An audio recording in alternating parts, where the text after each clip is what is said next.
Hello, this is Mr. Hornsby 83. This is the Mr. Hornsby 83 show, and today I am here to do something I haven't done in a while, which is how I would have cast / scripted Batman and Robin. Now, Tuesday night I did a review of Batman and Robin.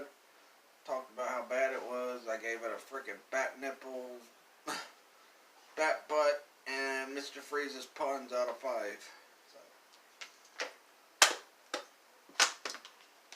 Now, excuse me, there's going to be some things that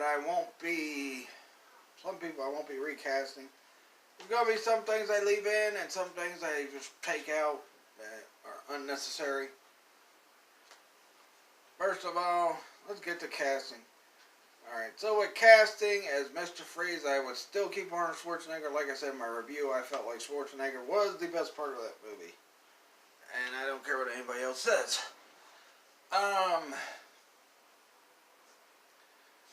Then, as far as Batman goes, couldn't you have gotten Val Kilmer again? I mean, he was way better than George Clooney. I mean, I'm not a big Kilmer Batman fan, but I would have rather seen him play Batman again in Batman and Robin instead of frickin' George Clooney.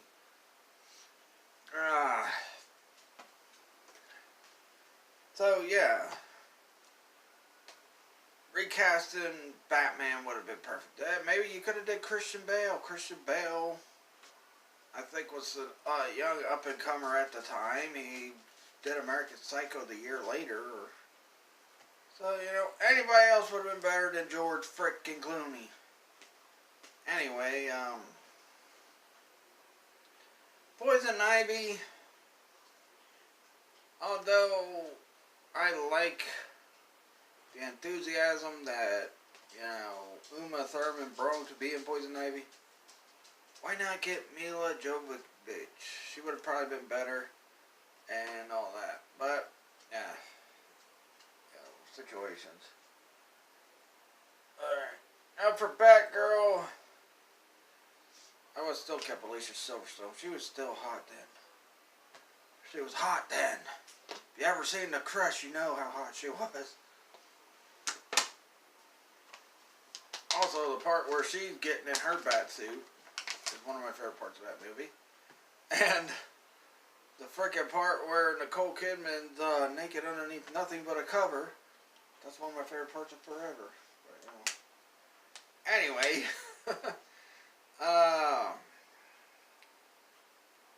so I would have kept Alicia Silverstone as Batgirl, but she should have been made the Commissioner's daughter, not frickin' Alfred's niece. That was the dumbest thing you could ever do to Batman. Everybody knows Batgirl is Commissioner Gordon's daughter now, unless, if they still wanted Barbara to be related to Alfred, she could have said, well, hey, Commissioner Gordon, I don't know if Alfred ever told you, but the Commissioner and Alfred are brothers. Then yeah, that would have made more sense than, I'm Alfred's niece from this big time college, blah, blah, blah. It was just ridiculous. For Bane, I guess Bane probably would have stayed the same. I just wish he wouldn't have been grunting and repeating everything that Freeze and frickin' Ivy were saying. I mean, honestly, it was so stupid. Anyway. Alright, let's just get into how I would cast this. First off, I would not have started with Batman and Robin, turning their butts toward the camera so the ladies can get their little enjoyment. Like, oh yeah, and then turn it into the bat nipples. I would have kept the part with Alicia Silverstone, of course I would do that, but not with George Clooney and Chris O'Donnell.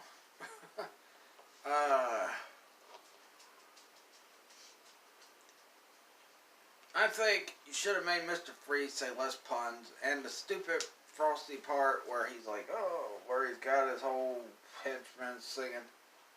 White Christmas and all that, whatever that frickin' song was, from one of those Christmas cartoon specials they always show every year.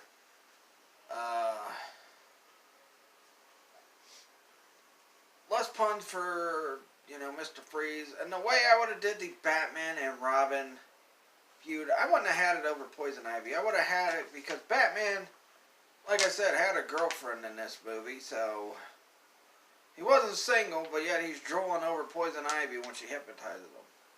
And I honestly think what should have caused Batman and Robin feud is Robin would not listen to orders for Batman, or he frickin' screwed up so many times against Batman. Now, they did do a little bit of that a couple times in the movie, but not too much. Let me check this. Alright, it's still going.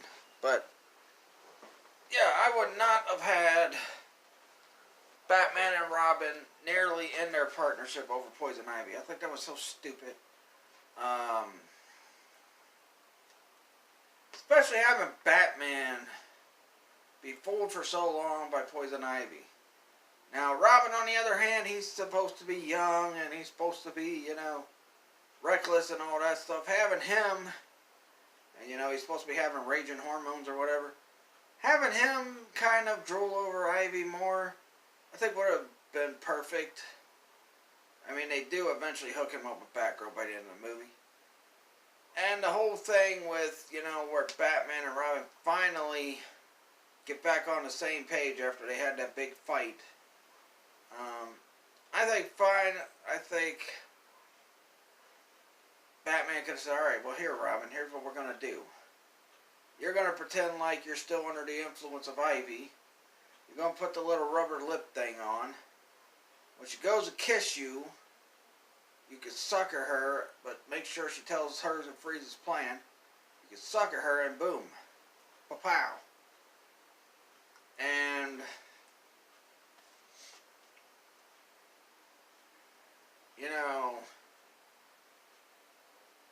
Robin could have said, okay, we'll do that.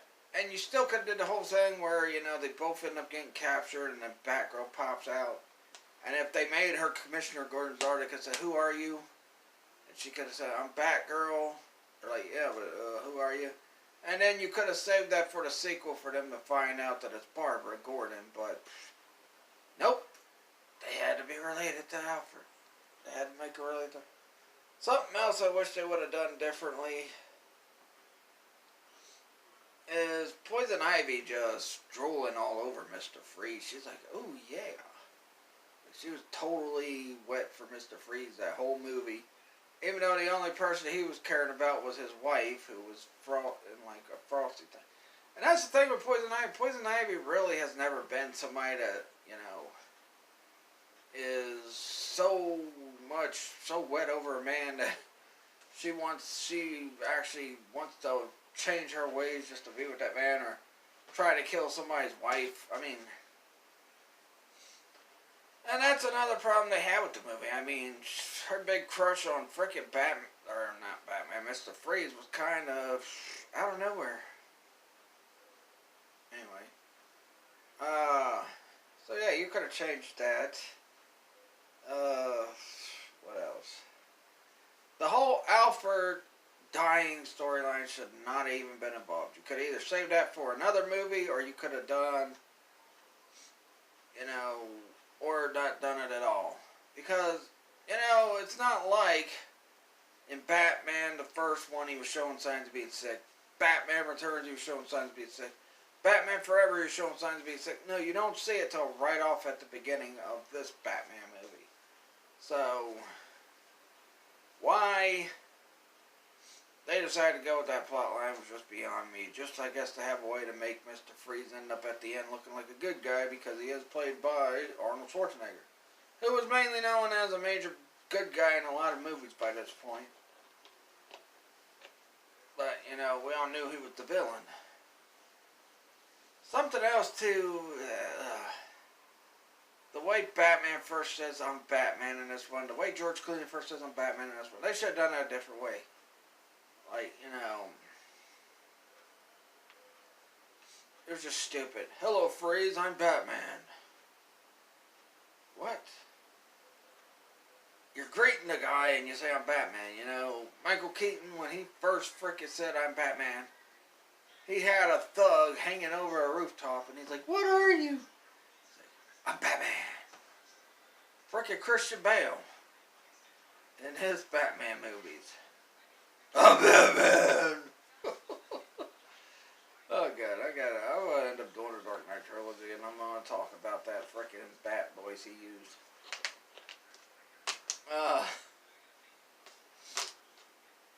Let's see, what else could.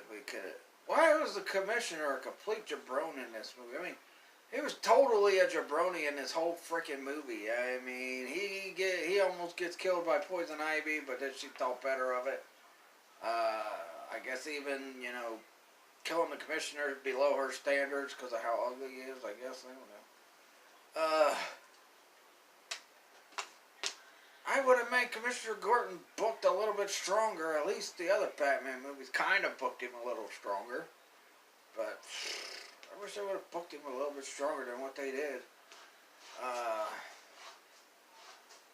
What else? Of course, the Bat credit card. What else do I need to say? That thing should not have been in Batman. Honestly. What were they thinking with that one? I'm going to start doing that Jean-Luc Picard meme every time something annoys me in a movie or a TV show or something. Anyway. Yeah, I mean... Even though I have issues with Batman Forever, at least it was freaking written a little bit better in that than this one was. I mean, this one is just garbage. And the way they did this movie was just, total and utter garbage. Thank God Blade single-handedly saved the superhero movie genre. Because if it wasn't for that, superhero movies probably would be dead right now. Anyway, I mean, I'm sure there'll still be attempts, but, you know, they wouldn't be as big as they are now, which pretty much replaced the action movie as the big-time popcorn movies. Which, you know, the action movies back in the 80s and 90s were the big popcorn movies. Now it's superhero movies.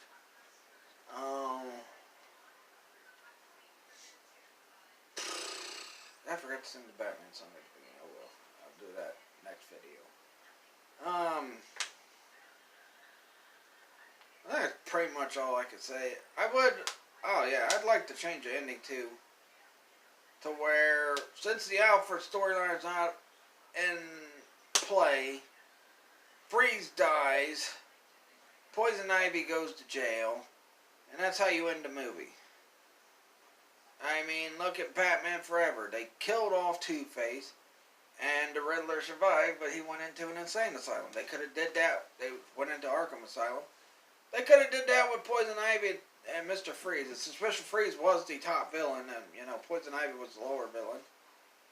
You killed the top villain because, you know, Two-Face was top villain in Forever, and Riddler was secondary villain. So that's how it's always been in the Batman movies. I mean, Joker gets killed in the first one. Returns, the Penguin dies. Forever, we have Two-Face die. Why not kill Freeze off? And yeah, I know it's Schwarzenegger, but a couple years later, Schwarzenegger did a movie where he sacrificed himself to save the world from the devil having sex with some chick. And I'm sure y'all know what movie I'm talking about. Yep, End of Days. If y'all don't know. End of Days, yeah. So, and he killed himself in Terminator 2. Pretty much. Well, he didn't. He had Sarah Connor do it. So it's not like he wouldn't have been susceptible to dying at the end of the movie, but they kept him alive. Or you could have killed off Ivy, which I doubt they would have, and kept Freeze alive so he continued his work. But if Ivy, you know, they should have just had Ivy actually just kill off Freeze's wife. That makes Freeze mad. That's what caused him to go on his rampage. Adam and evil, blah, blah, blah. And then, you know, you could have had Batman and them kill him. put Poison Ivy in the mental institution, and there you go. But, you know, like I said, I think the reason why they didn't is because Schwarzenegger was like because of Schwarzenegger, the action movie god. But he's let himself be killed in other movies like Terminator 1, Terminator 2, frickin' sacrifice himself at the end of days. I mean, I'm sure if you say, well, you're the villain, you have to die, and that's Schwarzenegger would say, okay, that's fine. I'm pretty sure he would have, but you never know how some of these actors are. But yeah. Anyway, I guess that'll do it for this one now. I will do a bunch of shout outs. I'll shout out Trevin and all that. It's Mr. Fox now. And I apologize for messing up last time I said it, but Mr. Fox, I'll, send shout outs to Mr. Fox and that next week. But today's video, I'm going to do 2 special birthday shout outs. First off to my baby girl, Elizabeth Hornsby, happy birthday. She is turning 15 today, because it's technically it's midnight, so it's technically Friday, so happy birthday to my daughter, Elizabeth. Also, happy birthday to my sister's not her youngest, to my sister Jessica's daughter, Arabella. Her birthday was Wednesday. So happy birthday, Arabella. She wasn't. Yeah, it was Wednesday. So her birthday was Wednesday, which some ways I would consider yesterday, but like I just said, it's after midnight, so I guess it's technically Friday, so yeah. So yeah, happy birthday to Elizabeth, and happy birthday to Arabella. Arabella is turning 6, Elizabeth is turning 15. And that's pretty much it for this one. And yeah, I know I said in the Batman and Robin review that same Hornsby channel, same Hornsby time. Even though it's a little later, but, tune in next time for the same Hornsby channel, same Hornsby time. What I'm going to be doing next time, so I'm going to be talking about the Batman and the Batman shows. I'll be talking about them from my opinion, the best, the worst, the best, or I might do best to worst, I don't know. But I'll be talking about them. Now, like I said, I probably won't talk about Gotham because I really only watched a little bit of this last season of Gotham, so I won't talk about that. But I will talk about, there are some other Batman shows that did come out, so I'll be talking about those. So yeah, check that out. Again, same bat time. Not same bat time. Same Hornsby time, same Hornsby channel. And Batman, Batman, Batman. Peace out.